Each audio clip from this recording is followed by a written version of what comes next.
Thank you, Mr. President. I remain Senator I.D. Gyang, representing Plateau North. I rise to lend my voice to this very important subject, the medium-term expenditure framework for 2020 and 2022. Let me start by commending the committee for this work that they've done and the recommendations that they've come up with.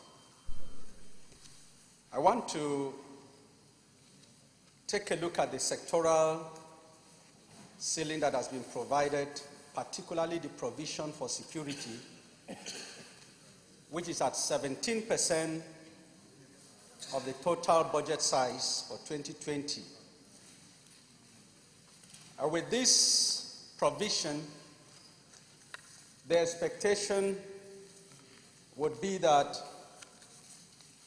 the entire security architecture of this country would receive attention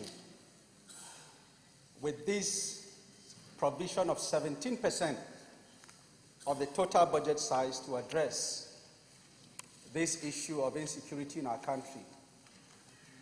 This provision also reflects the cost of insecurity.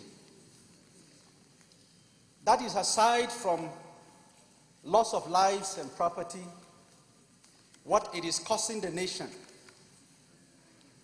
And by this, we hope that the security agencies will be equipped and empowered to effectively tackle the issues of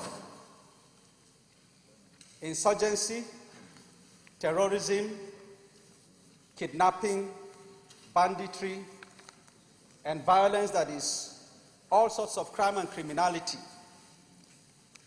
I also want to appreciate the 1% that has been allocated for basic health care.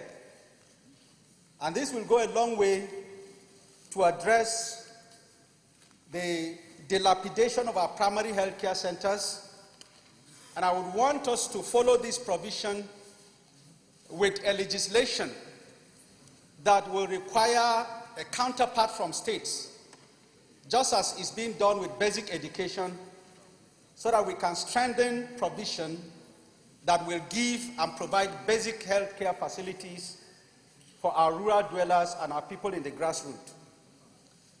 And to finally say that the debt justification that has been provided to the fact that Nigeria's peer group nations are at 56% of debt GDP ratio, the essence of it will be that we must target our own debt to the productive sector that can subsequently and eventually